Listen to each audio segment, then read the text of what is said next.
Welcome, everyone. I hope the talks have been good so far this morning. I know that the CreatorIQ team has been awake since the early dawn, so shout out to them.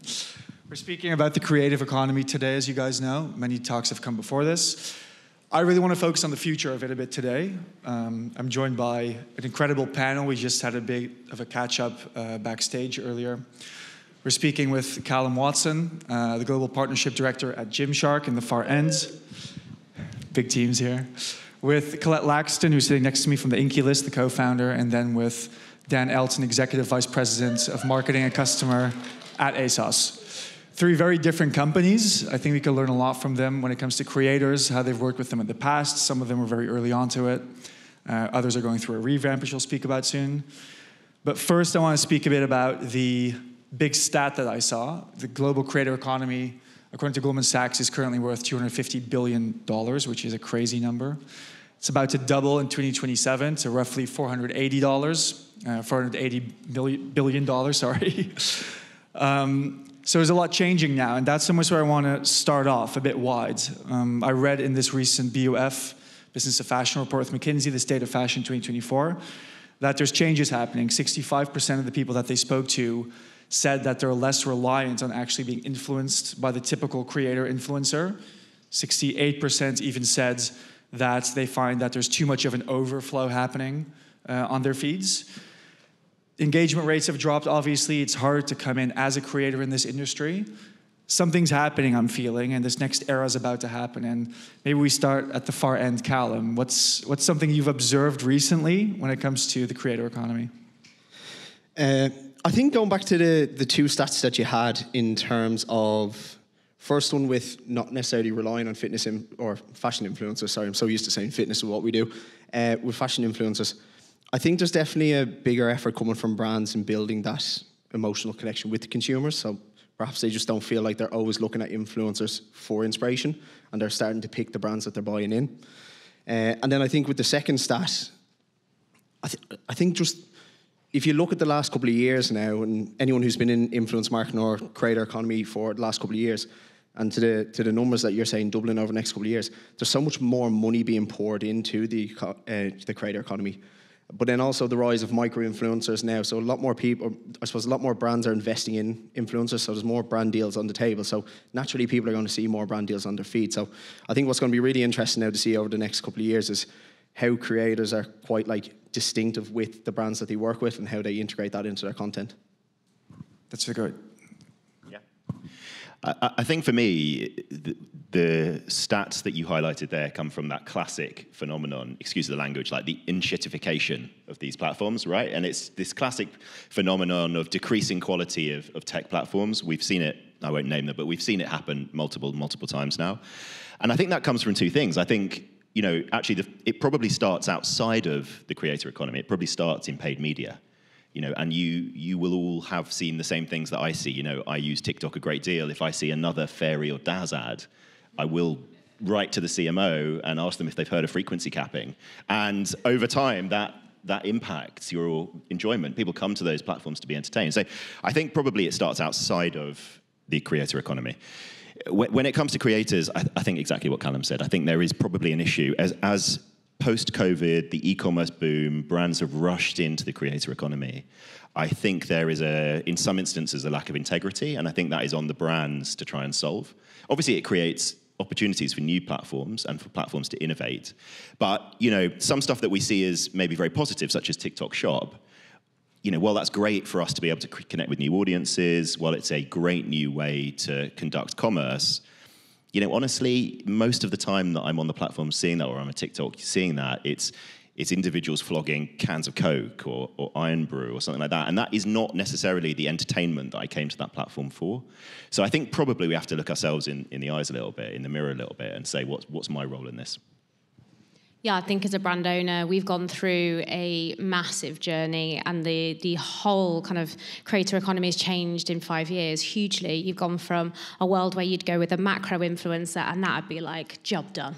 You know, you could pick a couple of influencers and know that they're going to do the work for you. That's not the case anymore. We're having to work with hundreds and hundreds of creators to get the brand out there, especially as an indie brand. You know, I'm up against these big brands with these huge ads, so I've got to penetrate in a different way. And that's so overwhelming for consumers because they're seeing so many brands, so many influencers just being bombarded all the time. You're losing that authenticity. And I think influencers are trying to capitalize, and good for them. Like, get on it, earn your money. But you kind of have, we find it with when trying to find creators, you know, they've spoken about 5 skincare brands in 5 days. Like, imagine being that audience. Like, I'm sorry, who do you want me to buy? Who are you recommending? You know, you've talked about 3 pimple patches in 5 days. Like, which one? Tell me which. So I think it is that flooding is people are just losing trust with the creators that they're being served.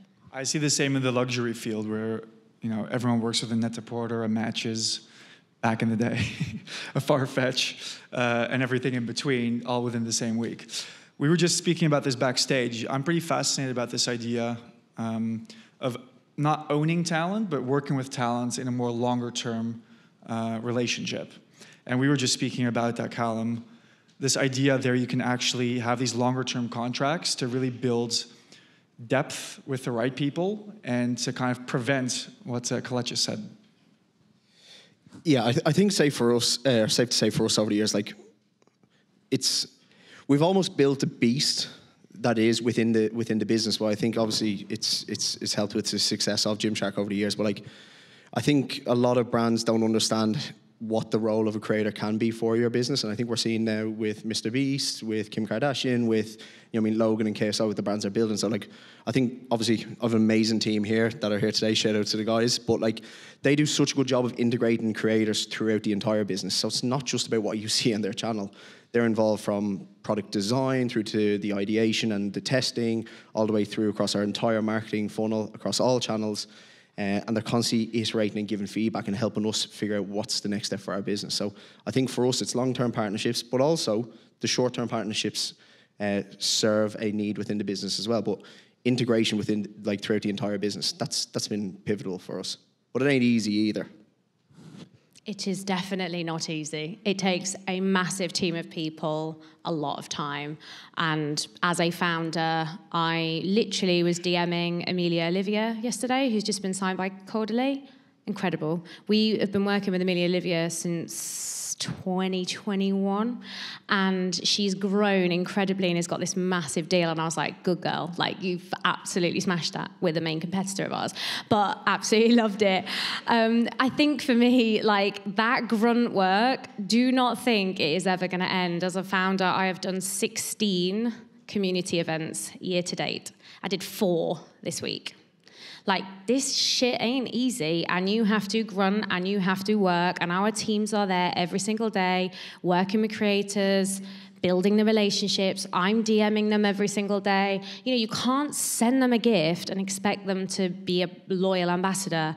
You have to work and build the relationship with them and make sure they love you, your products, and everything about your brand.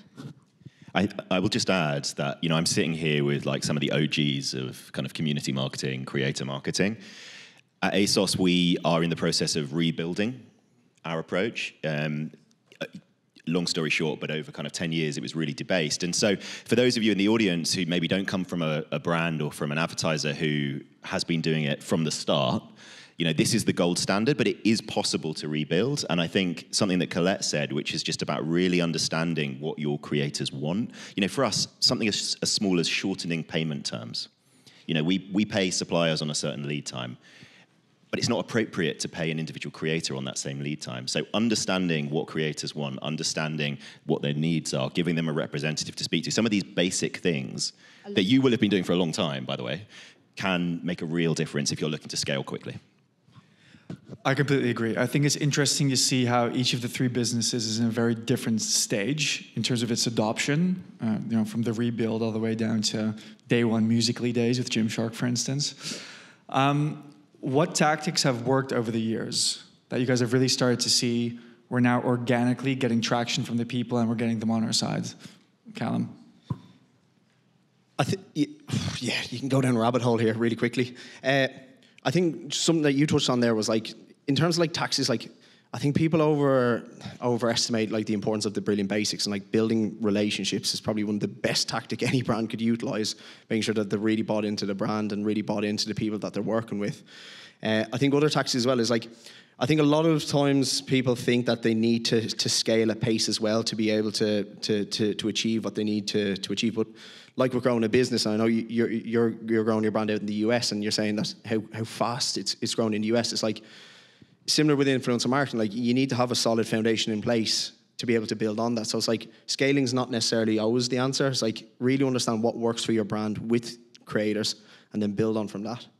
And I don't want to like plug where we are, but it's all well and good having an influencer and building that relationship, but like the tracking of it and the real, like our team are like on this platform every single day, working out what's going on, understanding the results. Like the sexy bit is like 10% of it, and the real kind of grunt and tracking and making sure you're working with the right platforms to make sure that you can scale this is so important. Yeah, I think we're all saying a similar thing. I mean, for me, goal alignment is super important. You know, and when I talk with our CEO, when I talk with our CFO, they know that building a creator program is the right thing to do, but they also, you know, they have no idea like how you measure that. They have no idea what's involved in that. So that's where, you know, CreatorIQ, Tribe Dynamics, that's where it can really help. Be very, very clear about actually what you're asking these individuals to do for you. And it's not short-term goals. It's not short-term conversion. For you folks are at, you know, an end of a spectrum, like you say, where you're bringing them into your value stream, they're designing products for you, et cetera, et cetera. If that's what you're trying to do, that's a long-term objective, but make sure you know, and the people around you know what those objectives are. How do you spot the right talent? Because I think, you know, once you have the frameworks in place internally, it's a well-oiled machine at one point, but even a step beforehand, how do you make sure that this is right, this isn't right for us? Honestly, I think if you are clear on your business and your brand and who you are, it's easy. I think if you try and follow trends and follow creators that are growing, you know, there's this big influencer that's smashing it, let's go after them.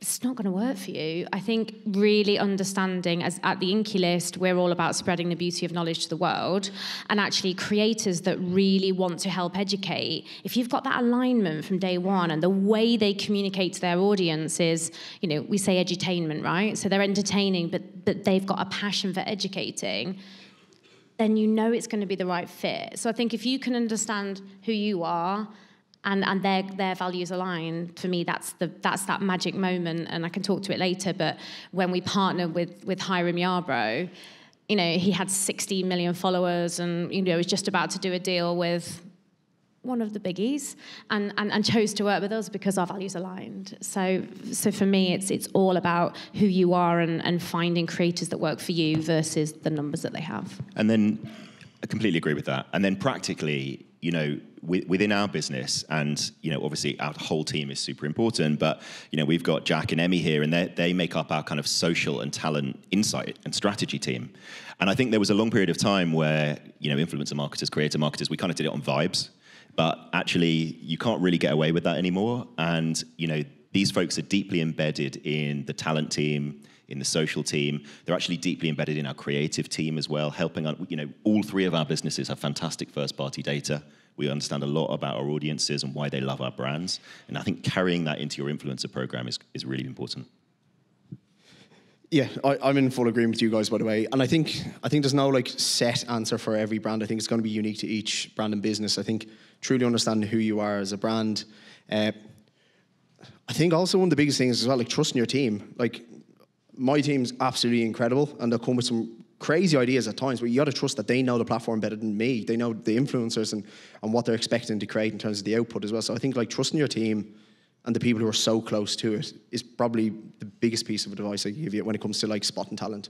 Do you know what? I don't even look at our influencer list when we have an event. You don't? I don't. I get like face sheets and I make sure I know who they are before the event. But when they lock that event in, our team they know who the influencers are and they know who's going to work together.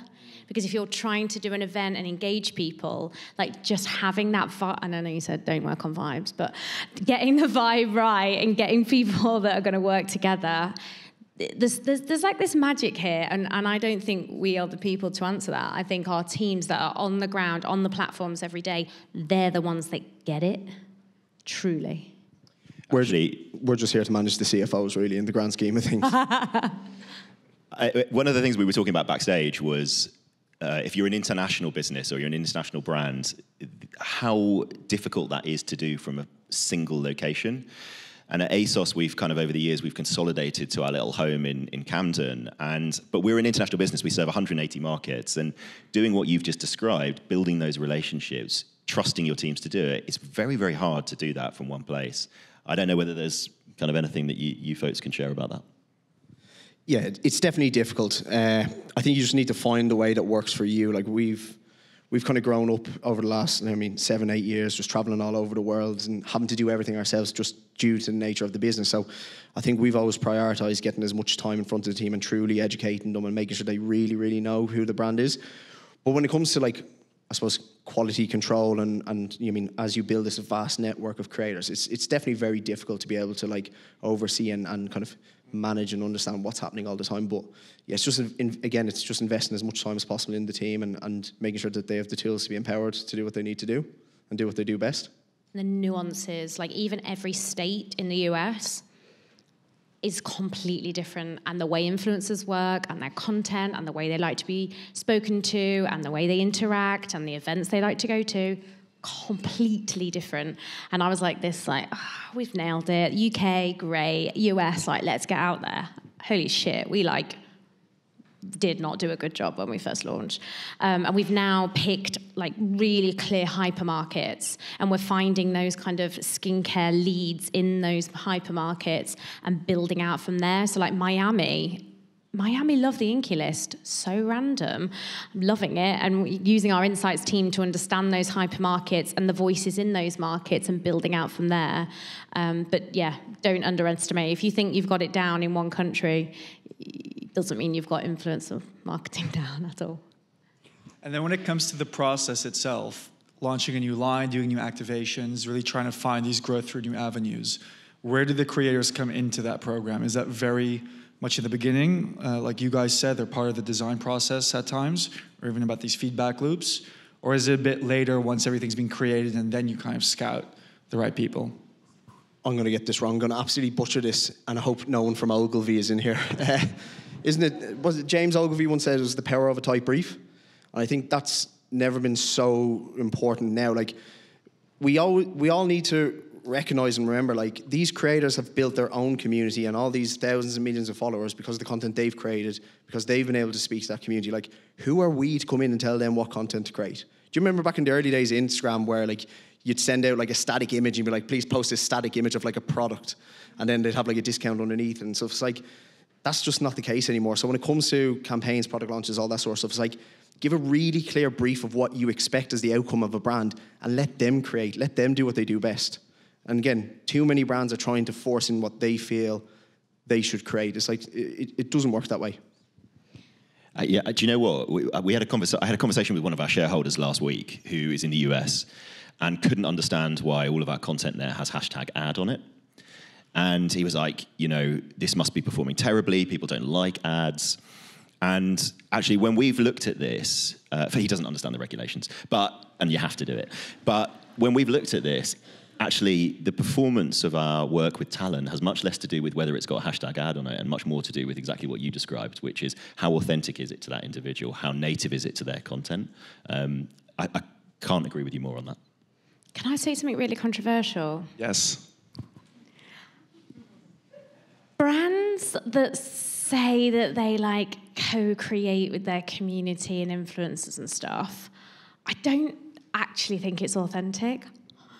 I get it, and we do listen. Believe me, we have a skincare team of experts who are getting data from customers every day, understanding what they need for their skin, and that massively helps us to inform what we do as a brand.